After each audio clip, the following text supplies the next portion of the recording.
Hello दोस्तों, कैसे हैं आप सब। मैं उम्मीद करता हूँ आप सब बढ़िया होंगे। क्या आप जानते हैं भारत में एक ऐसी जगह है जहाँ पर महिलाओं की जगह पुरुषों को विदाई दी जाती है और यहाँ शादी के बाद पुरुष अपनी पत्नी का सरनेम अपनाते हैं। एक ऐसी ही जगह जिसे पाकिस्तान ने अपने कब्जे में लेने की कोशिश की थी। यह जगह अपने प्राकृतिक सौंदर्य के लिए पूरी दुनिया में प्रसिद्ध है। यहाँ का साफ नीला पानी और समुद्र तट पर बिछी चमकती हुई सफेद रेत हर साल लाखों सैलानियों को अपनी ओर आकर्षित करती है। आप अंदाजा लगा पाए कि हम किस जगह की बात कर रहे हैं। यह भारत का सबसे छोटा केंद्र शासित प्रदेश है। शायद आप समझ गए होंगे कि हम बात कर रहे हैं लक्षद्वीप के बारे में। आपको बता दें कि लक्षद्वीप हमेशा से ही भारत का हिस्सा नहीं था, तो फिर ये भारत में कब और कैसे शामिल हुआ और लक्षद्वीप का कल्चर और इतिहास क्या है, क्यों बड़ी संख्या में सैलानी यहाँ आना पसंद करते हैं, इस आइलैंड पर कौन कौन सी जगह घूमने जा सकते हैं, इन सब के बारे में आज हम आपको बताएंगे इस वीडियो में। तो बिना देरी किए शुरू करते हैं। सबसे पहले बता दें कि करावती आइलैंड लक्षद्वीप की राजधानी है और यहाँ के सबसे प्रमुख टूरिस्ट स्टेशनों में से भी एक है। यहाँ पर बैठकर आप प्रकृति के खूबसूरत नजारों का आनंद ले सकते हैं। शांत वातावरण के बीच समुद्र के पानी की लहरों की आवाज आपको अलग दुनिया में होने का एहसास कराएगी। यहाँ चारों तरफ खूबसूरत नारियल के पेड़ देखने को मिलेंगे। लक्षद्वीप संस्कृत और मलयालम भाषा से लिया गया एक शब्द है जिसका मतलब होता है 1,00,000 द्वीप। आइलैंड कई सारे द्वीप से मिलकर बना है। लक्षद्वीप असल में 36 आइलैंड का एक समूह है, लेकिन इनमें से सिर्फ 10 आइलैंड पर ही लोग रहते हैं और बाकी आइलैंड पूरी तरह से वीरान पड़े हुए हैं। लक्षद्वीप भारत का सबसे छोटा केंद्र शासित प्रदेश है जिसका कुल क्षेत्रफल 32.6 वर्ग किलोमीटर है, यानी आप कुछ दिन में ही पैदल ही यह पूरा द्वीप घूम सकते हैं। लक्षद्वीप की आबादी 65,000 के आसपास है। इस केंद्र शासित प्रदेश की ज्यादातर आबादी इस्लाम धर्म को मानती है। एक आइलैंड होने के बावजूद लक्षद्वीप का लिटरेसी रेट काफी अच्छा है। यहाँ लगभग 92% लोग लिटरेट हैं। इतिहासकारों के मुताबिक एक समय पर लक्षद्वीप मालदीव का हिस्सा हुआ करता था, लेकिन उसके लंबे समय बाद तक एक स्वतंत्र राज्य बना रहा था। सन 1956 में लक्षद्वीप को भारत की सीमा के अंतर्गत शामिल किया गया। इसमें भारत के लौह पुरुष सरदार वल्लभ भाई पटेल जी का अहम योगदान था। लक्षद्वीप को पहले मिनिकॉय, लेकोडाइव और आमिनी डीवी आइलैंड के नाम से जाना जाता था। बाद में 1 नवंबर 1973 को इसका नाम बदलकर लक्षद्वीप रखा गया और तब से लेकर आज तक इसे लक्षद्वीप के नाम से ही जाना जाता है। 11वीं शताब्दी के दौरान चोला साम्राज्य द्वारा भी इस जगह पर शासन किया जा चुका है। मुस्लिम आबादी ज्यादा होने के कारण पाकिस्तान ने काफी समय तक लक्षद्वीप को अपने अधीन करने की कोशिश की थी, लेकिन भारत के आगे उसकी एक न चल सकी। दोस्तों, अगर आप कुछ समय प्रकृति के नजदीक सुकून के पल बिताना चाहते हैं तो लक्षद्वीप अपनी विश लिस्ट में जरूर शामिल करें। यह आइलैंड आपको पूरी तरह से मालदीव का एहसास कराएगा। यानी आप कम बजट में मालदीव का आनंद लेना हो तो लक्षद्वीप आ सकते हैं। यहाँ पर अपने परिवार के साथ, अपने दोस्तों के साथ या फिर अपने पार्टनर के साथ आ सकते हैं। आप चाहे किसी के भी साथ आएं, यहाँ आपको भरपूर मनोरंजन मिलेगा। शहर के शोर शराबे से दूर असली शांति का अनुभव होगा। यहाँ आकर तनाव और काम धंधे की टेंशन से कुछ समय के लिए सही पर मुक्ति जरूर पालेंगे। लक्षद्वीप को शानदार समुद्री तटों के अलावा हरे भरे जंगल, शानदार रिजॉर्ट्स और नारियल के पेड़ों से लेकर खूबसूरत कोरल रीफ्स आदि देखने को मिलेंगे। लक्षद्वीप में कई और प्रकार के स्पोर्ट्स एडवेंचर का मजा ले सकते हैं। आपको अगर स्कूबा ड्राइविंग करना पसंद है तो यहाँ आपके लिए सबसे बढ़िया जगह है। साथ ही कई खूबसूरत मछलियों से लेकर समुद्री जीवों को उनके नेचुरल हैबिटाट में देखने का अनुभव बिल्कुल अलग ही होगा। इसके अलावा यहाँ पर कार्ड फ्लाइंग, बोटिंग, पैरालैंडिंग, मछली पकड़ने जैसी एडवेंचर एक्टिविटी का आनंद ले सकते हैं। अगर आपको भी एडवेंचर पसंद है तो लक्षद्वीप के लिए अभी से बैग पैक करना शुरू कर दीजिए। लक्षद्वीप के निवासी ज्यादातर आदिवासी समुदाय से ताल्लुक रखते हैं। केरल के नजदीक होने के कारण यहाँ पर केरल की संस्कृति और कल्चर का प्रभाव भी काफी देखने को मिलता है। केरल में मनाए जाने वाले त्योहार लक्षद्वीप में भी मनाए जाते हैं। साथ ही लक्षद्वीप में सबसे ज्यादा बोली जाने वाली भाषा मलयालम है। बता दें कि लक्षद्वीप आइलैंड की अपनी कोई विधानसभा या कोर्ट या मुख्यमंत्री नहीं है। लक्षद्वीप के जरिए डिस्ट्रैक्शन केरल की खोज के अंतर्गत आता है। साथ ही इस पूरे इलाके में सिर्फ एक सांसद है जो हर 5 साल में चुना जाता है। यहाँ का ज्यादातर काम ग्राम पंचायत द्वारा ही किया जाता है। हाल ही के समय में लक्षद्वीप में कुल 10 ग्राम पंचायत काम कर रहे हैं। यहाँ कुल 9 पुलिस स्टेशन और 2 पुलिस चौकियाँ हैं, जिनमें लगभग 350 पुलिस कर्मी कार्यरत हैं। वही पुलिसकर्मी ज्यादातर यहाँ आने वाले पर्यटकों की सुरक्षा का ध्यान रखते हैं। जनसंख्या कम होने के कारण यहाँ मारपीट और मर्डर जैसे मामले बहुत ही कम देखने को मिलते हैं। दोस्तों, लक्षद्वीप की अर्थव्यवस्था मुख्य तौर पर कृषि पर निर्भर करती है। नारियल के अलावा यहाँ पर इमली, बादाम, बीटल्स का उत्पादन होता है। नारियल का प्रोसेस करके नारियल का तेल और नारियल के लड्डू भी बनाए जाते हैं। लक्षद्वीप आने वाले तमाम सैलानी नारियल से बने ताज़ा प्रोडक्ट्स जरूर खरीदते हैं। यहाँ आने के बाद अगर आपने नारियल की बनी चीजें खरीदी नहीं तो समझो आपकी शॉपिंग अधूरी रह गई। कृषि के अलावा यहाँ पर मछली का कारोबार भी बड़े पैमाने पर किया जाता है और भारत के कई राज्यों में लक्षद्वीप से मछली की सप्लाई की जाती है। साल भर में लगभग 1 लाख टोना मछली का व्यापार लक्षद्वीप आइलैंड के जरिए किया जाता है। इनके अलावा टूरिज्म इंडस्ट्री भी यहाँ के लोगों की आय का मुख्य स्रोत बन गई है। आपको बता दें, लक्षद्वीप में पहले शुक्रवार के दिन छुट्टी मनाई जाती थी, क्योंकि शुक्रवार जुमे का इस्लाम धर्म में काफी महत्व है। लेकिन कुछ समय पहले यह देश और दुनिया में अन्य हिस्सों की तरह यहाँ पर छुट्टी शुक्रवार की जगह रविवार के दिन शिफ्ट कर दी गई।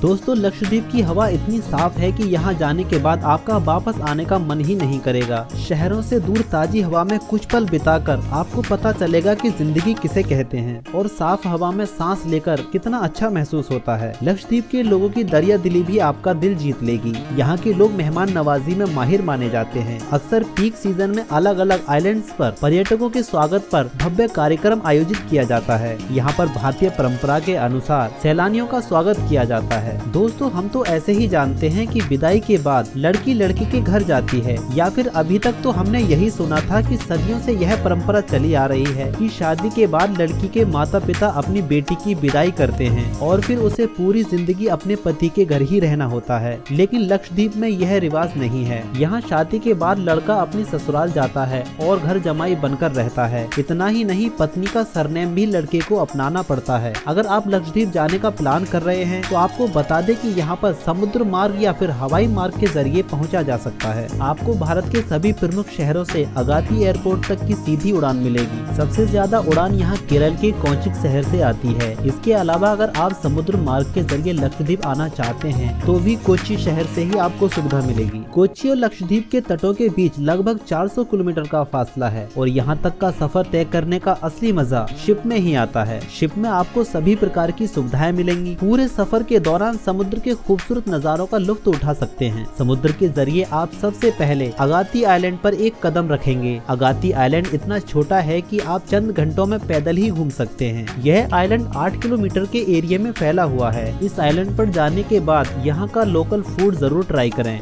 वैसे तो सभी आइलैंड पर सनसेट और सनराइज के खूबसूरत नज़ारे देखे जा सकते हैं, लेकिन जो बात बंगाराम आइलैंड की है वह अन्य किसी आइलैंड की नहीं है। पूरे लक्षद्वीप में सबसे खूबसूरत सनराइज और सनसेट का नजारा आपको इसी आइलैंड पर देखने को मिलेगा। साथ ही यहाँ स्कूबा ड्राइविंग के साथ साथ डॉल्फिन्स और अन्य मछलियों के साथ तैरने का मौका भी मिलेगा। वाटर स्पोर्ट और एडवेंचर एक्टिविटी का भरपूर आनंद लेना चाहते हैं तो कल्पेनी आइलैंड और कदम आइलैंड को अपनी विश लिस्ट में जरूर शामिल कीजिएगा। यहाँ पर आप स्कूबा ड्राइविंग से लेकर पैराग्लाइडिंग और कयाकिंग तक का लगभग सभी प्रकार के एडवेंचर्स का मजा ले सकते हैं। अगर आप समुद्र जीव और समुद्र की दुनिया के बारे में ज्यादा जानकारी लेना चाहते हैं तो लक्षद्वीप की राजधानी में स्थित करावती आइलैंड पर बने मरीन म्यूजियम की सैर करना बिल्कुल मत भूलिएगा। यहाँ पर कई बड़े बड़े म्यूजियम हैं जिनमें सैकड़ों प्रकार के समुद्री जीव की प्रजाति देखने को मिलेगी। इनमें से कई प्रजातियाँ तो ऐसी हैं जो आपको लक्षद्वीप में तो क्या पूरे भारत में कहीं देखने को नहीं मिलेगी। सात समुद्र की गहराइयों में क्या क्या राज छिपे हैं, इन सब के बारे में भी म्यूजियम में आपको जानने का मौका मिलेगा। सबसे अच्छी बात तो ये है कि भारतीयों के लिए इस म्यूजियम का टिकट